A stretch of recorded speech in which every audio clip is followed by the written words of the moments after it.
Thank you, Danielle. Thank you, Remote, for inviting me and having the opportunity to speak. If there's one thing I've learned here at Remote, it's as a hotel owner, one of the first things we're going to do if buyers respond to our product is we're going to build a bowling alley. So apparently there is a demand, and we're going to try and meet it. One other comment about Remote is your Instagram account. My 80-year-old mother is the first person to like it every time, and she says she has not seen my face yet. So maybe this might be an opportunity to make that happen. My first question for everyone here is, raising your hand, does anybody know what September 27th every year is? Beth raised her hand. What was that? Costa Rica. No. Tourism Day. Very good. Congratulations. You get a prize. Woo! Don't open it till the end. All right. Second question is, this year, the United Nations World Tourism Day was for, raising your hand, peace. Very good. We have a second prize winner. Here it comes. Watch your drinks. Way! Okay. So we're all out of prizes. So this year, the United Nations did World Tourism Day for peace. And the idea is that tourism can really affect peace. We've seen it in Rwanda. We've seen it in Sri Lanka. We're seeing it in Guatemala. We're seeing it all over the world, and there's room for growth. And one area that we're seeing it is Colombia. Growing up I moved to Costa Rica 22 years ago. I was not very good at school. My parents basically kicked me out of the house and said, go do something with your life. So I ended up in Costa Rica as a whitewater rafting guide. And I found my peace by rafting the River Puyehue, which is located in Costa Rica. The man to the left is Rafa Gallo. Many of you know him. He's an iconic conservationist. He really saw me as not as a competitor, but as he was a mentor to me. And he allowed me to be a part of what he was, and the story I'm telling today is because of Rafa. One day Rafa called me up and he said, Tom, do you want to go down to Colombia and train ex-FARC to become river guides? And I'm going to use the term ex-FARC, but the term that we're using is signees of peace. That's the politically correct term, signees of peace. So I told Rafa, hell yeah, that sounds awesome. And then I was like, wait, let me check with my longtime girlfriend. She might not agree with this. But one thing led to another. He described that it was going to be done in a certain format, and I was like, let's do this. So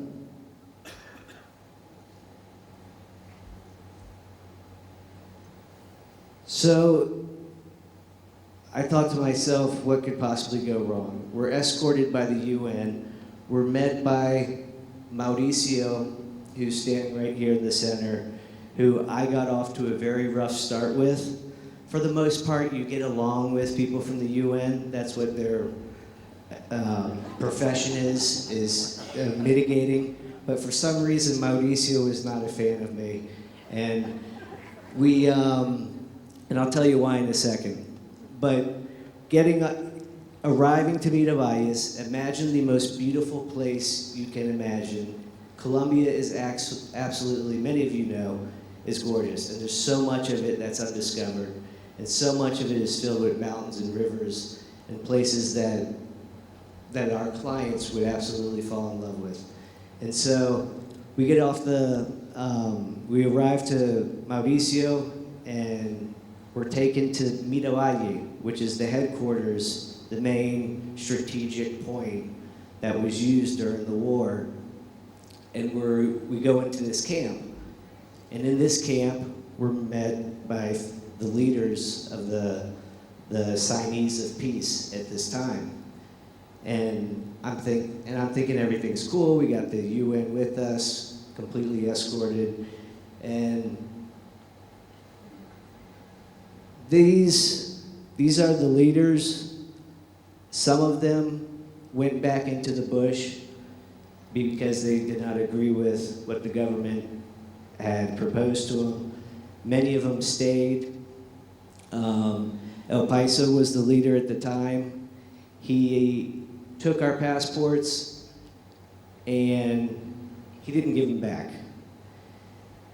Most immigration processes you go through, you give your passport, you get it back. That's when I started to think, oh shit, what have I got myself into? And the idea that in Rafa, he instilled in me the whole time. He's like, everything's gonna be fine. Mauricio told me everything's gonna be fine. And so the first night, I didn't sleep. I stayed up all night wondering, you know, what's going on? There's obviously, it's still, the State Department has it as a no travel zone, but we're on a mission for peace. We're trying to fulfill an objective that Rafa and the United Nations had in mind. My conflict with Mauricio started the next day when I said, let's make the best of this. I went out on a motorcycle with David, and we went and saw a 300-foot waterfall.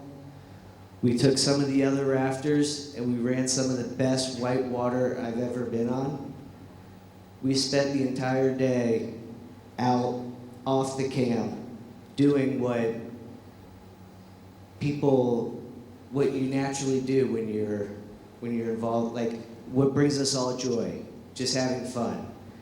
And these were kids fighting their grandparents' war that were more interested in a day of adventure and fun than anything else.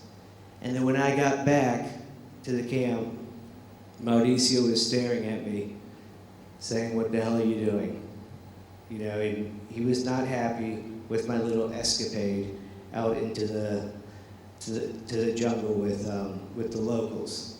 But I will say 5 years later, Mauricio officiated my wedding. So we became, I won him over one way or another. So Rafa was the president of the International Rafting Federation. And he said, we need to bring the Colombian National Championship to Puyehue. Puyehue was a section of Colombia that many Colombians had never visited. And Rafa had brought rafting to Colombia back in the 80s with his brother Victor.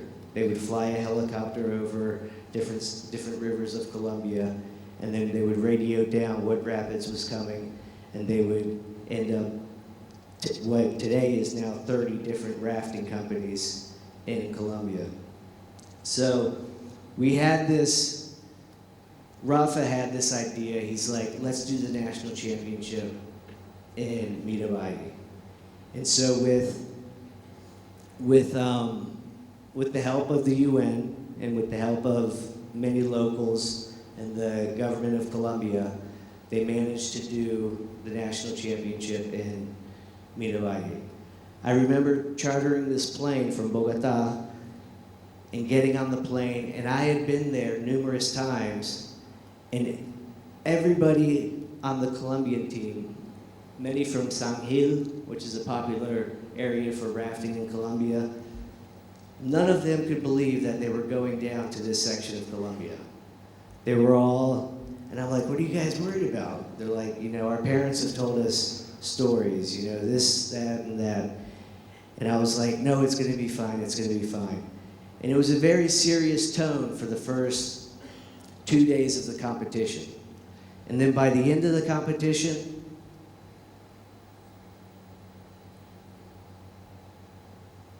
everybody, all the teams. We brought down a Costa Rican team. We brought down all the teams from Colombia, and here's Rafa.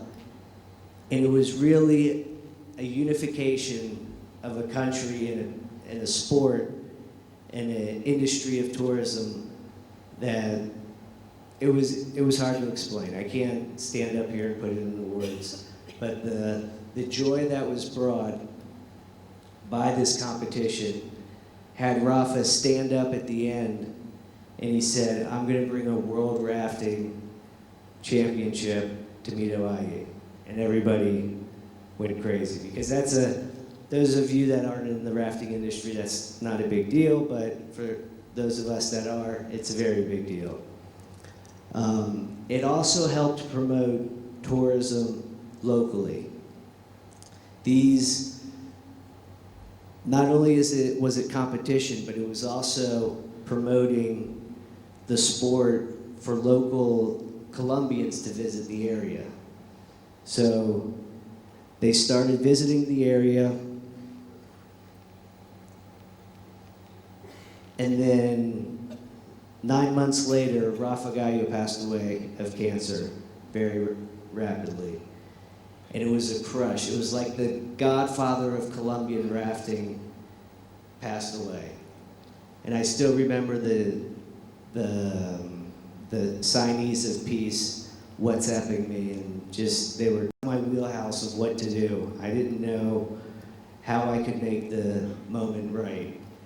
And so they did a memorial service to Rafa, where they used to have war heroes painted on their buildings. They now had Rafa painted on their buildings. And they wanted to keep Remando por la Paz going. So they started pushing the tourism, and they started doing activities, and it really started to work.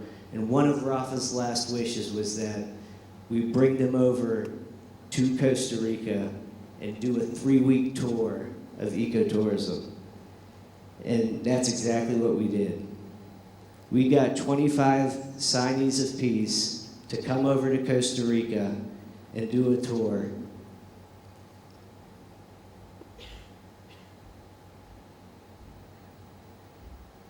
That's going well. So we got together with some of the leaders, and we had Colombia Tico was the name of our, and here they are. Here's some of the crew at my house. That's my dog, Doggy, Rocky. That's my smoking hot wife, Anna. And we just made a trip that was educational for them and showed them what peace can do to a country and what tourism can do and how much it can benefit it. And then Daniel, like 3 months ago, we had a talk, and I was like, I don't know if I can give this talk. And he's like, why? I go, because it's all the project's falling apart. The FARC that went back into the bush wanted to take back the strategic zone of Puyehue, which has the perfect river, the perfect view. They had built cabins, and they wanted it back. And they gave them, how do I play this?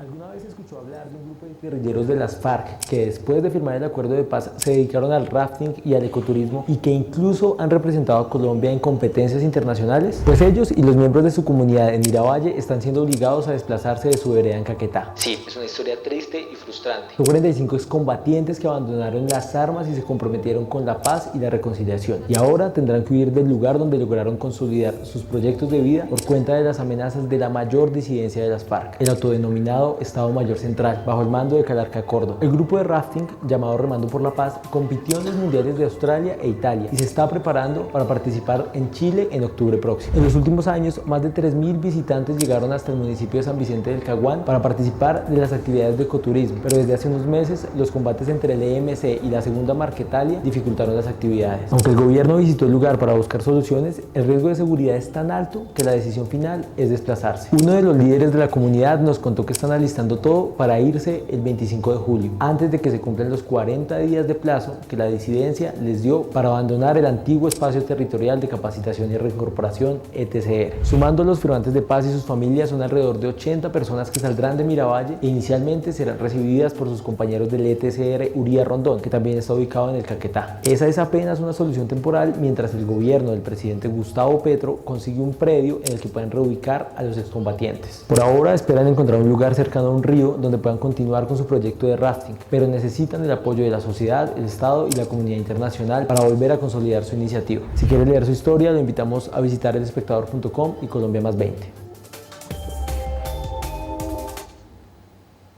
And this is the exit caravan of the day that they left Miravalli.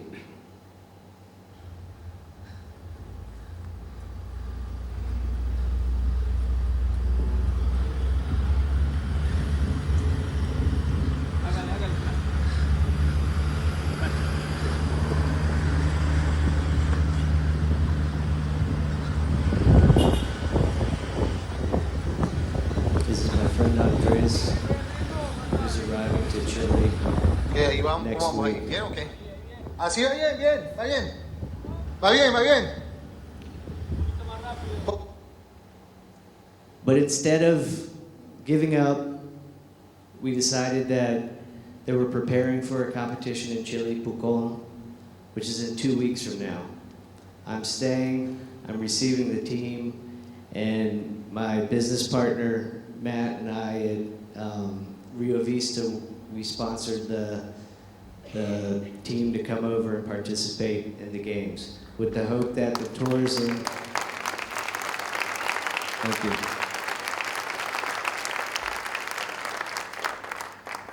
With the hope that the tourism continues, we have a new river, Los Cajones, and the objective is that Remando por la Peace lives on, and that we keep fighting for peace in Colombia, and that we all recognize Colombia as a country of natural beauty and amazing people, and that we spread peace throughout the world. All of you are soldiers of peace with what you do.